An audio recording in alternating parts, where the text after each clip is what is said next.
Sajili mbili kwenye kikosi cha Simba ya Ibrahim Jabal pamoja na kusalia kwenye kikosi kwa msimu wa 2026-27 Neo Maema kumebadilisha karibia vitu vingi kwenye kikosi cha Simba.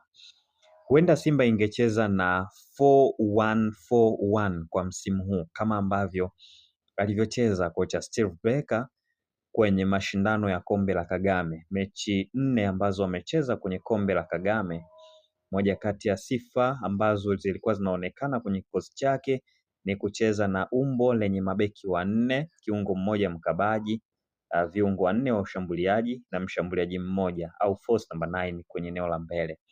Lakini kusajiliwa kwa Ibrahim Jabal pamoja na kusalia kwenye kikosi kwa Neo Maema kumebadilisha kila kitu kwenye kikosi cha Simba, na sasa Simba imerejea kwenye umbo lake la uchezaji la awali la kuwa na mabeki wanne, viungo wawili wa ukabaji double pivot, viungo watatu wa ushambuliaji pamoja na mshambuliaji mmoja kwenye eneo la mbele au force number 9.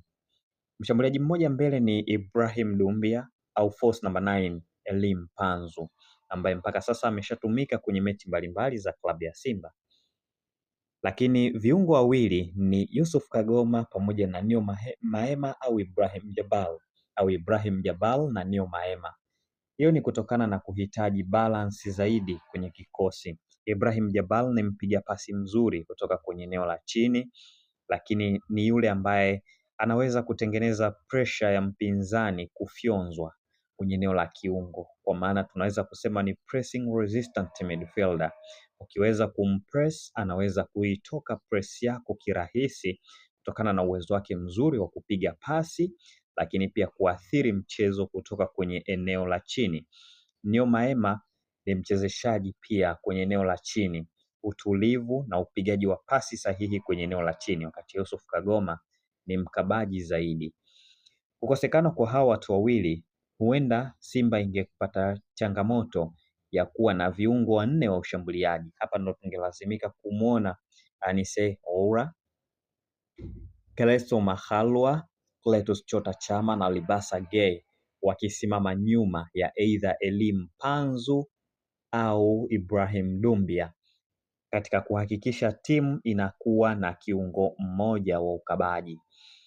Lakini mijengo ya timu inapokuwa na mpira, Simba imeonekana kuwa na ubora wa kwenda kutumia maeneo ya pembeni zaidi, ukiwa na Nathaniel Chilambo, David Kameta Duchu upande wa kulia au Shomari Kapombe ambaye mpaka sasa hakucheza kutokana na majeraha, lakini kushoto unakuwa na Anthony Mligo pamoja na Nixon Kibabage ambao wamekuwa na ubora wa timu inapomiliki mpira kupandisha mashambulizi kupitia kwenye maeneo ya pembeni.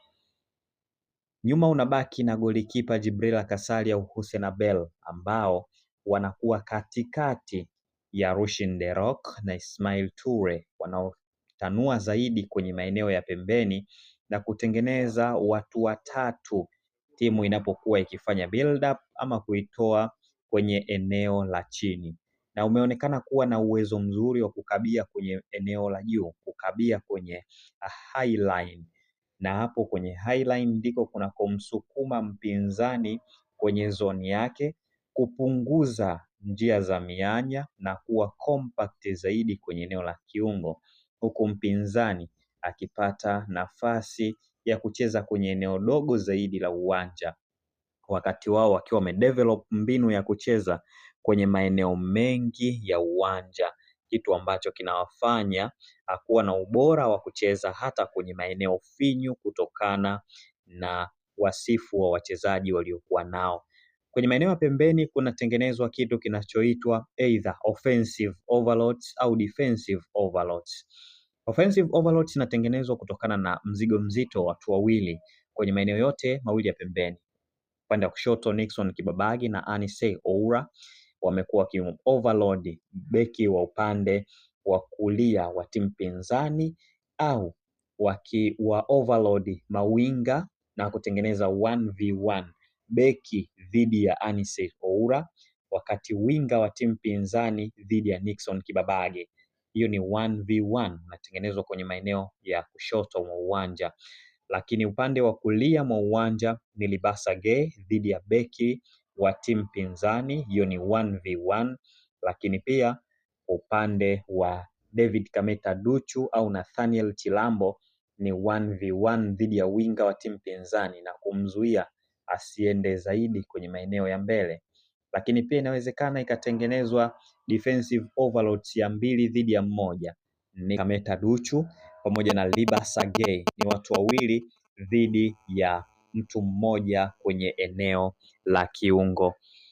Lakini pia imeonekana kuwa na ubora mkubwa wa namna ya kukabiliana na mpinzani kwenye maeneo haya na kumzuia zaidi kwenye eneo lake asipandishe mashambulizi. Kwa upande mwingine ni kwenye maeneo ya katikati.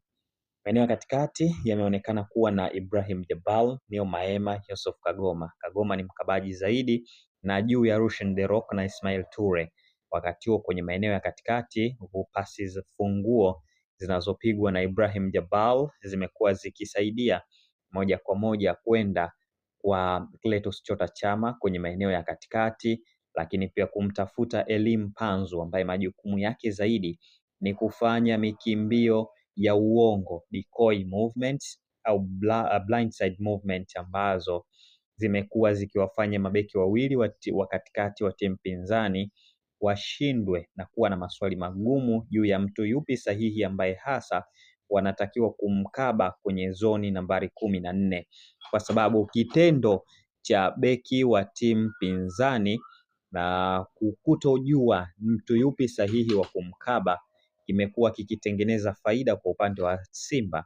Hapa ndipo ambapo unapokutana na Libasa Gay, Anise Oura wakiwa wanaingia zaidi kwenye maeneo ya zoni nambari 14.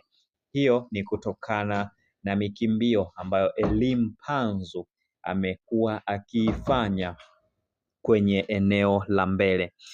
Kimsingi hivi ndivyo ambavyo sajili mbili za Ibrahim Jabal na kusalia kwenye kikosi kwa Neo Maema zilivyoathiri kikosi cha Simba, pamoja na usajili wa Nathaniel Chilambo kwenye maeneo ya kulia, Kaleso Makhalwa na Ibrahim Dumbia yalivyoweza kuathiri moja kwa moja mbinu za kiuchezaji za kocha Steve Barker. Kwa sasa Steve Barker anaweza kutumia 4-2-3-1, 4-3-3 au 4-1-4-1 kutegemeana na mpango wa mechi, mpinzani anayekabiliana naye au namna anavyohitaji timu yake icheze na kutengeneza hali ya kutotabirika.